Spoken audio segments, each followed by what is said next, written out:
we ready? Stand by.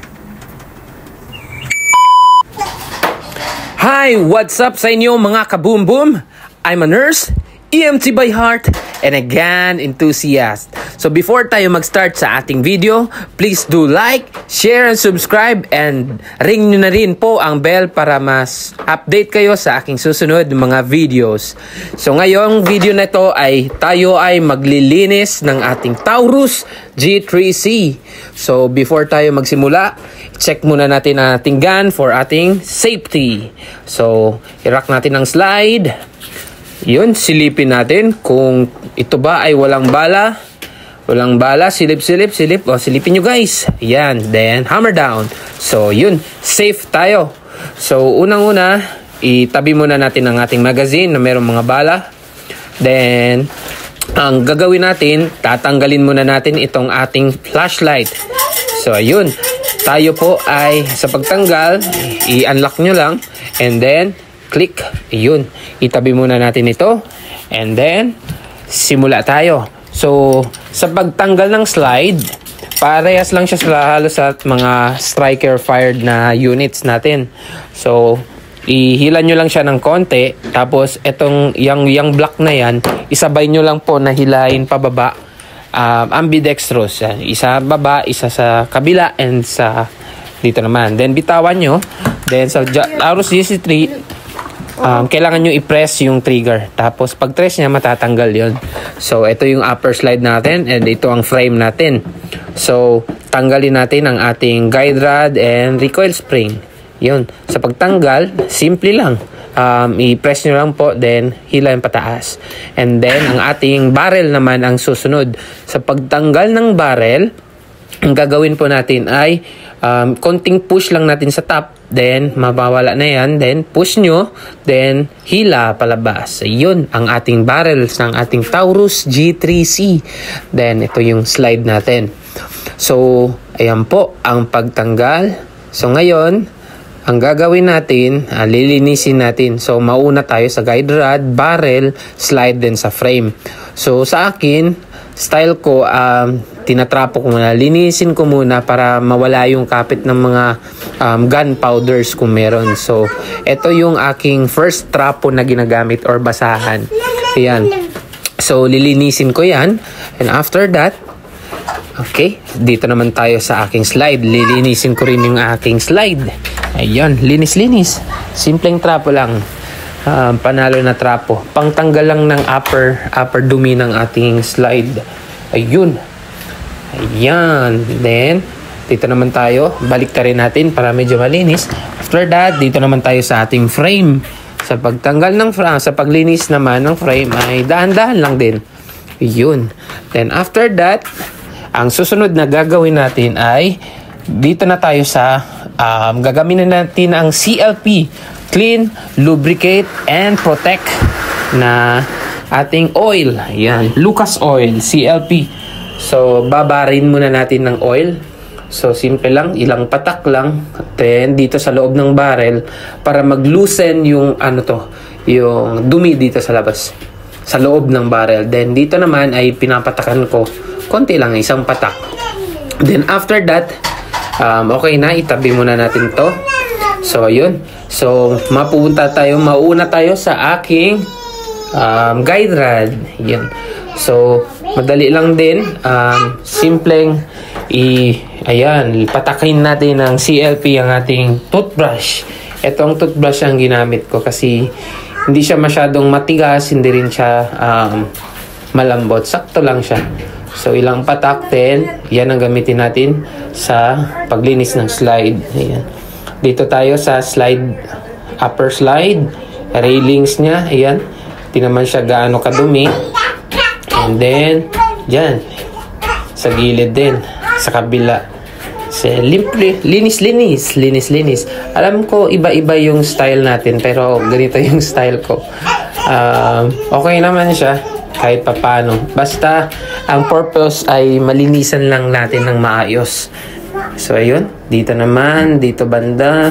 Okay, brush lang tayo ng brush. Then, makikita nyo naman kung madumi pa ba or malinis. If malinis, okay na yun. Next step na tayo. So ayan, linis dito, brush dito, malinis naman, walang problema. Ayun. So yun, eto pa, linisin natin dito. Then sa tingin ko ay ito ay all goods na. So itabi muna natin itong upper slide. So ngayon, papatakin natin ulit ng kahit isa lang, isang patak lang. Ayun. Para sa labas naman. Ayan. Ito, outer naman tayo. So, ginagawa ko to kasi prone din kasi sa kalawang if ever na mababaran ng pawis, ng tubig. Kahit na sabihin nating stainless, mas maganda pa rin kung protected yung ating outer. Ayun. Ayan, simpleng brush. Maganda rin ang Lucas Oil kasi panglinis na siya, pang lubricate na siya, and may protection na rin. So, sunod, after na tayo sa slide, punta naman ho tayo sa barrel. Sa barrel, ang ginagawa ko, simple lang, gamit ko ulit yung aking snake bore. Yun. Ito, nabili ko lang din sa Lazada. Ilalagay ko sa description box yung link para kung gusto nyo pong bumili ng ganito, and hassle-free na rin kasi siya. So, may parang brush na siya, bristle, and metal bristle, and may parang trapo na rin siya. So, ginagawa ko, mga 6 times ko siyang pinapasok. So, ito, 1, yan. Simple lang, pagpasok, paglinis ng barrel, snake bore ang gamit. Yan. 2, yun. Napakagaling at napakaayos ng napakagaling ng pag-imbento ng snake bore na ito. Kasi napakalaking tulong na rin sa paglilinis ng ating mga pew-pews. Ayun guys, ayun. 4, yun. Last 2. Yan, simple lang din. I-shoot nyo lang, then hila lang. Then sa snake bore, meron siyang trapo, meron siyang bristle. Ayan. Yung metal niya sa ganyan, sa unahan, nakakatulong din para ma-shoot nyo rin kaagad. Para siyang weights. And eto, last one. And 6. Yan. Yun, no? Shoot lang sa banga. Ayun. And then, hila. Alright. Mga kaboom-boom. Ayun. Then, sa tingin ko ay malinis na. Silipin natin. Ayun, no? Oh, wow. Tignan nyo guys kung malinis na ba. Parang malinis na rin ata. Oh, napaka brilliant. So, CLP na by Lucas Oil. Clean, lubricate, and protect. Ayun guys. So, all goods na ito. Ito ay malinis ng ating barrel. Yun. Smooth. Alright. So, sa sunod naman, ang sunod nating lilinisin, papatak tayo ulit. Linisin natin yung labas naman. Konting brush lang. Yan. Panglinis lang ng ating barrel. Dito sa feeding rump. Ayun. Barrel. Yan. Ito, madali lang siya kasi subcompact din na gun. Konti lang, minimal lang ang ating oil. Pero ako kasi gusto kong maprotektahan ng maayos.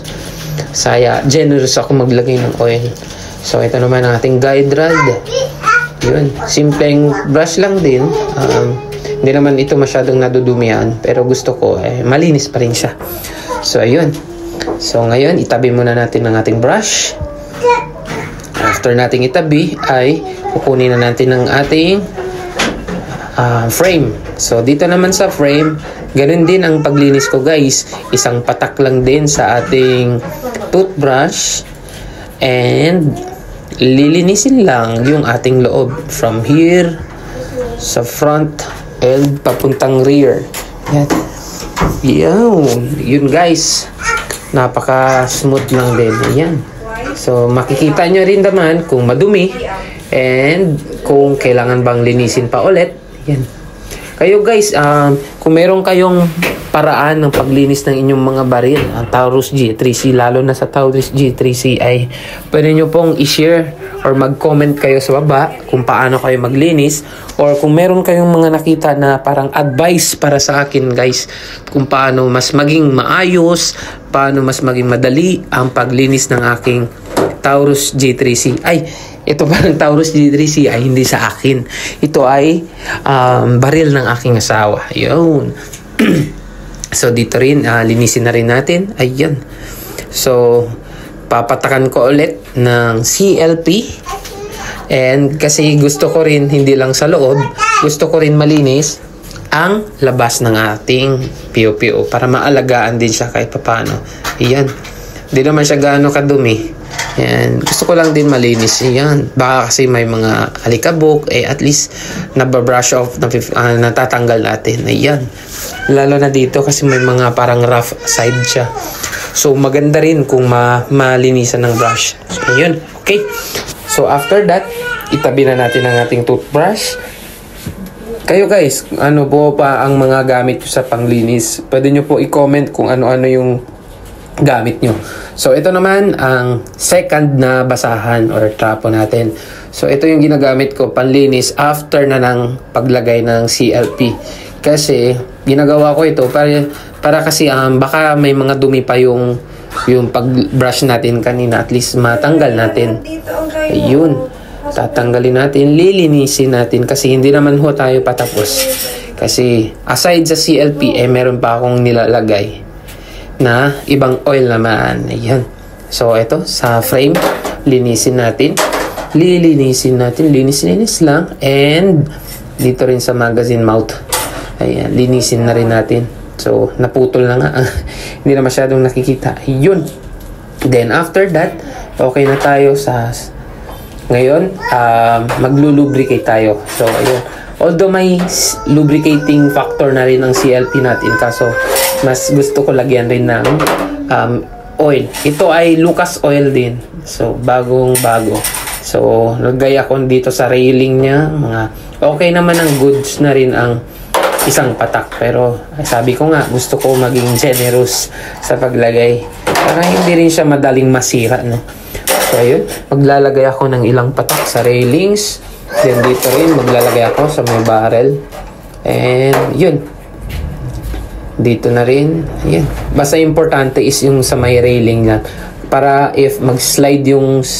Pag magra-rack kayo ng slide, hindi siya metal to metal. At least meron siyang lubricating factor. So, ayan. Dito naman sa barrel, ayan. Gusto ko, medyo kasi may gas-gas dito. So, hindi ko masyado kabisado kung saan-saan maglalagay ng patak ng oil. Kaso, may evidence din kasi. Makikita nyo naman guys, kung sa tingin nyo, saan yung may mga gas-gas, doon tayo maglalagay ng oil. Kasi alam naman natin, doon siya nagme-metal to metal. So, ito ang ating guide rod. Sa pagbalik naman, yung malaking part, yan yung ilalagay natin sa harap. Then, simpleng hila, then push lang pababa. Then, all goods na. So, ngayon naman, dito sa frame, ito dito banda, makikita mong may gas-gas dyan. Isang patak dyan, isang patak. Dito rin, lahat na may mga gas-gas or tear, parang tearing siya kasi dyan talaga yung parang ebidensya siya na dyan nagkukuskis or nagkikiskisan yung mga metals. So, kung makikita nyo may gas-gas or saan nagkikiskis, dun tayo maglalagay ng patak ng lubricating oil. So, ang gamit ko ay Lucas oil. Yan. So, ilalagay ko sa description box ang link ng ating mga gamit sa paglinis ng ating Taurus G3C. Ayun mga kabumbum. So, nalagyan ko na po. So, ngayon, pagbalik naman, simple lang po. Ipapasok lang natin ganyan. Then, hila lang. Okay. So, pag hila nyo, slide in. Then, function test tayo. Function test. Okay, slide the rock. And, yan. Hammer down. So, okay. Function test. Okay. Hammer down. So, ito ay smooth na smooth. Function test. Function test. Okay. All smooth. Ayun. So, malinis na malinis ng ating Taurus G3C. So, ngayon naman, ito ay chance na rin para malinisan natin ang ating tactical light. Ito ay isang mini O-light. Sa Lynx FA ko rin nabili. And ilalagay ko rin po sa description box ang link. Medyo maingay pa si Moon Clay. Ito ay, habang naglilinis tayo ay naglalaro naman ang ating baby. Napakaingay niya. So, ayun. Ilalagay natin. Smooth lang.